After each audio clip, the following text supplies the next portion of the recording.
إن الحمد لله نحمده ونستعينه ونستغفره ونعوذ بالله من شرور أنفسنا وسيئات أعمالنا من يهده الله فلا مضل له ومن يضلل فلا هادي له أشهد أن لا إله إلا الله وحده لا شريك له وأشهد أن محمدا عبده ورسوله يا أيها الذين آمنوا اتقوا الله حق تقاته ولا تموتن إلا وأنتم مسلمون يا أيها الناس اتقوا ربكم الذي خلقكم من نفس واحدة وخلق منها زوجها وبث منهما رجالا كثيرا ونساء واتقوا الله الذي تساءلون به والأرحام إن الله كان عليكم رقيبا يا أيها الذين آمنوا اتقوا الله وقولوا قولا سديدا يصلح لكم أعمالكم ويغفر لكم ذنوبكم ومن يطع الله ورسوله فقد فاز فوزا عظيما أما بعد فإن خير الحديث كتاب الله وخير الهدي هدي محمد صلى الله عليه وسلم وشر الأمور محدثاتها وكل محدثة بدعة وكل بدعة ضلالة وكل ضلالة في النار.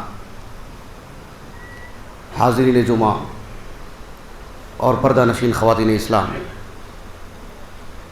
اللہ سبحانہ و تعالی ہم سب کو بہت ساری نعمتوں سے نوازے ہیں. اللہ سبحانہ و تعالی کی سب سے عظیم نعمت تو اللہ کا دین ہے، اللہ کا پسندیدہ دین اسلام ہے. اللہ رب العالمین بحیثیت انسان بہت ساری نعمتیں، انعامات انسانوں کو مشترکہ طور پر دیتے ہیں. مسلمان ہو، اللہ رب العالمین کا نافرمان ہو، سب کو اللہ تعالیٰ دیتے ہیں.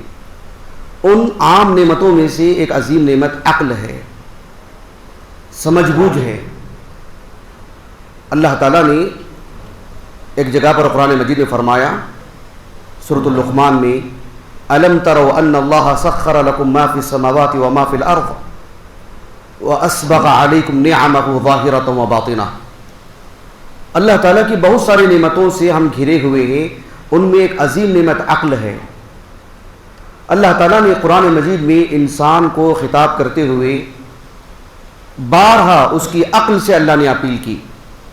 جو اللہ نے انسان کو عقل دی ہے، اسی کو رکھ کر کے اللہ تعالیٰ نے بڑی بڑی باتیں بیان فرمائیں. یہ اللہ تعالیٰ کی بہت عظیم نعمت ہے. اللہ تعالیٰ کی اس عظیم نعمت کا استعمال ہماری اپنی نجات کے لیے ہونا چاہیے. انسان کو اللہ نے جو عقل دی ہے، ہم کو اتنی جو چالاکی ملی ہے، ایسے ہونا چاہیے کہ جیسے ہم دیکھتے ہیں کہ ہمارا پیسہ کوئی چوری نہ کرے، ہماری عزت سے کوئی نہ کھیلے، ہماری دیگر چیزیں کوئی سلب نہ کر لے. ویسے ہی ہماری چالاکی یہ ہونی چاہیے کہ کہیں ہمارے ایمان پر کوئی ڈاکہ نہ ڈالے، ہمارے پیسوں میں حرام کا پیسہ نہ آ جائے، ہم کسی ایسی مجلس کا شکار نہ ہو جائیں جہاں لوگوں کی عزتوں سے کھیلا جاتا ہے. یہ چالاکی ہے ہماری، یہی عقل مندی ہے. آپ دیکھو صحابہ رضی اللہ عنہ اجمعین اپنی اور اپنے بچوں کی چالاکی کا کیسے استعمال کرتے تھے. ایک واقعہ میں آپ کو سناتا ہوں. ایک حدیث مبارکہ ہے، صحیح بخاری کی کئی ایک جگہوں پر، کتاب الدیات میں ہے، کتاب الوصایا میں ہے. انس بن مالک رضی اللہ عنہ کہتے ہیں، جب اللہ کے رسول صلی اللہ علیہ وسلم ہجرت کر کے مدینے کو آئے تو ام سلیم رضی اللہ عنہا نے اپنے بیٹے انس رضی اللہ عنہ کو اللہ کے رسول کی خدمت کے لیے وقف کر دیے تھے. انس بن مالک رضی اللہ عنہ کہتے ہیں کہ ابو طلحہ انصاری رضی اللہ عنہ وہ میرا ہاتھ پکڑ کر کے آئے اللہ کے رسول کے پاس اور آ کر کے کہا کہ یا رسول اللہ، ان انسا غلام کیس فلیخدمک. اے اللہ کے رسول، یہ جو انس ہے یہ بہت ذہین ہے، بہت چالاک ہے، بہت پرتیلے ہیں، کام کی اچھی طرح سمجھ بوجھ ہے، اور اس سمجھ بوجھ کا، اس عقل کا، اس ذہانت کا اس سے بہتر استعمال کیا ہوگا کہ یہ آپ کا خادم بن جائے. یہی حدیث مبارکہ امام بخاری رحمہ اللہ الادب المفرد میں بھی لائے ہیں. اس میں ایک زائد لفظ بھی ہے کہ ان انسا غلام کیس لبیب. لبیب یہ لفظ بتا رہا ہے کہ پورے معاشرے کا چنندہ بچہ تھا، وہ منتخب، ذہانت میں، فطانت میں، سمجھ بوجھ میں پورے معاشرے کا مثالی بچہ ہے. اور ایسے بچے کا استعمال کس کام کے لیے ہوگا؟ وہ اللہ کے رسول کی خدمت کے لیے. عقل کا کتنا صحیح استعمال، سمجھ بوجھ کا کتنا صحیح استعمال.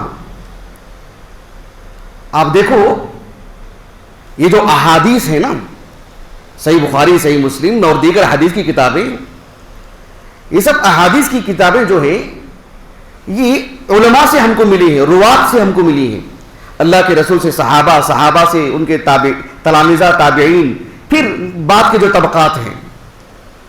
محدثین راویوں سے متعلق جو الفاظ استعمال کرتے ہیں کہ اس راوی سے روایت لی جا سکتی ہے یا نہیں لی جا سکتی ہے، ایک باضابطہ الفاظ ہیں، ایک منظم بحث ہے.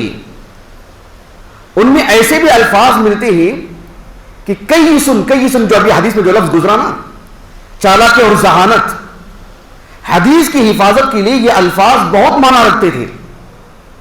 امام ابو داؤد السجستانی رحمہ اللہ کی جو سنن ہے نا، سنن ابی داؤد، اس میں کتاب الصلاۃ، اس کا بالکل آخری جو حصہ ہے ابواب قراءۃ القرآن پر، ایک حدیث مبارکہ ہے جس میں یہ بات بتائی گئی ہے کہ قرآن مجید کی تلاوت کو کم سے کم کتنی مدت میں ختم کرنی چاہیے. وہ میرا موضوع نہیں. اس سند میں ایک راوی کا نام آتا ہے عیسیٰ ابن شاغان، 240 ہجری سن میں وفات ہے ان کا، بصرہ کے رہنے والے ہیں، بڑی شخصیت ہے.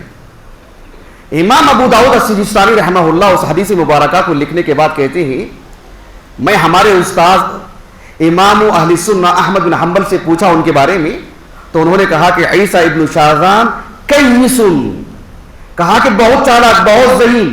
یعنی حدیث رسول کی حفاظت کے لیے اس عقل کا استعمال دیکھو، ان کی ذہانت، سمجھ بوجھ، رتی برابر بھی غفلت نہیں ہوتی ہے، چوکنا رہتے، متنبہ رہتے ہیں. حدیث رسول کو امانت داری سے پہنچانا اور کس استاد سے لیے، کیسے لیے، سب چیزیں، وہ میرا موضوع نہیں. بتانا مقصود یہ ہے کہ الفاظ پہ غور کیجیے. آپ علماء کے ہاں ذہانت، عقل کا استعمال کتنا معنی رکھتا تھا.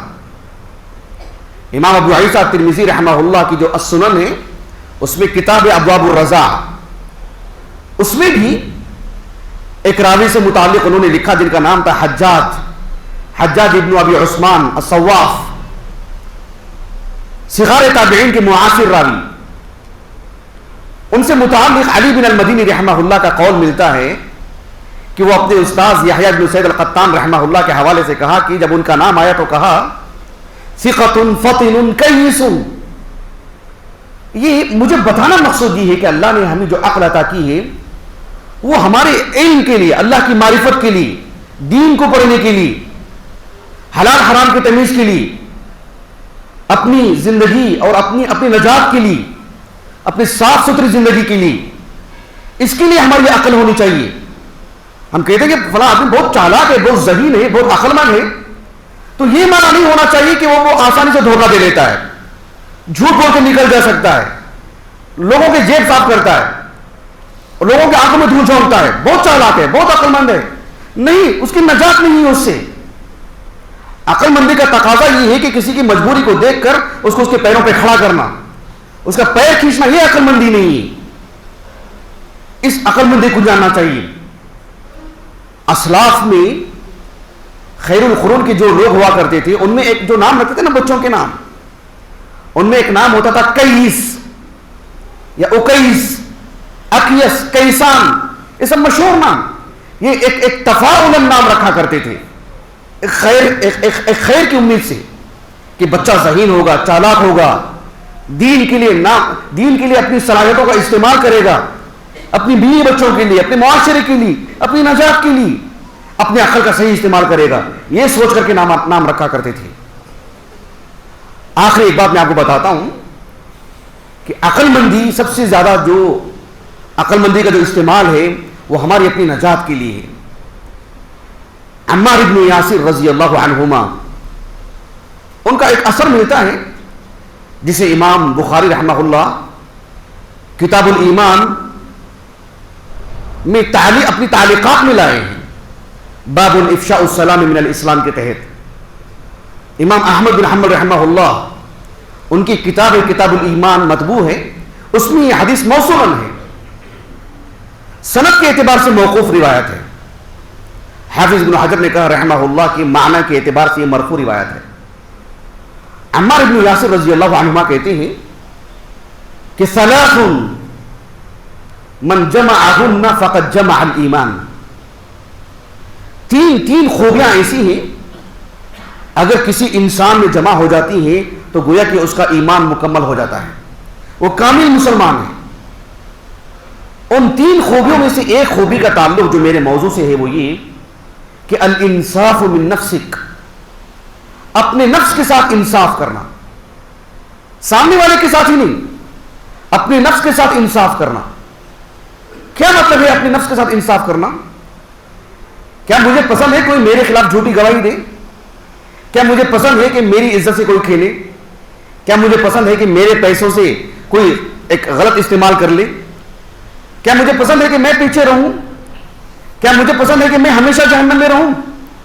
نہیں نا, اپنے نفس کے ساتھ انصاف کرے, اللہ رب العالمین کی معرفت حاصل کرے, اللہ کے دین پر ثبات قدمی کا مظاہرہ کرے, جنت کو حاصل کرنے کی کوشش کرے, دنیا میں رہتے ہوئے حلال حرام کی تمیز کرے, جھوٹ سے بچے, اور پھر اپنے گھر والوں کی, معاشرے کے جتنی اس کی طاقت ہے اتنا حقوق ادا کرے. یہی ہے جو اپنے نفس کے ساتھ وہ انصاف کرتا ہے. اپنے نفس کے ساتھ انصاف کرنا یہ عقل مندی ہے, دوسروں سے بڑھ کر کے اپنے نفس کے ساتھ عقل مندی, اپنے نفس کے ساتھ انصاف کرنا چاہیے. ایک حدیث مبارکہ ہے سنن ابن ماجہ کی, عبداللہ بن عمر بن خطاب رضی اللہ عنہما اس حدیث کے راوی ہیں. سنن ابن ماجہ کی کتاب ہے کتاب الزہد, حسن درجے کی روایت ہے, شیخ البانی نے حسن کا حدیث کو. عبداللہ بن عمر بن خطاب رضی اللہ عنہما کہتے ہیں کہ نبی کریم صلی اللہ علیہ وسلم کے پاس ایک صاحب آئے اور آ کر کے پوچھا کہ ای المؤمنین اکیس, اے اللہ کے رسول مومنین میں سب سے زیادہ چالاک کون ہے, عقل مند کون ہے؟ اللہ کے رسول نے کہا صلی اللہ علیہ وسلم اکثرهم للموت ذکرا, جو شخص, جو مسلمان, جو مومن موت کو سب سے زیادہ یاد کرتا ہے, سب سے زیادہ موت کو یاد کرتا ہے. وَأَحْسَنُهُمْ لِمَا بَعْدَهُ اسْتِعْدَادًا, صرف موت کو یاد کرنا ہی نہیں, موت آ جانے کے بعد کا جو مرحلہ ہے اس کی کامیابی کے لیے کوشش میں لگا رہتا ہے, ہمیشہ تیار رہتا ہے. موت کی کوئی عمر نہیں, ہمیشہ تیار رہتا ہے.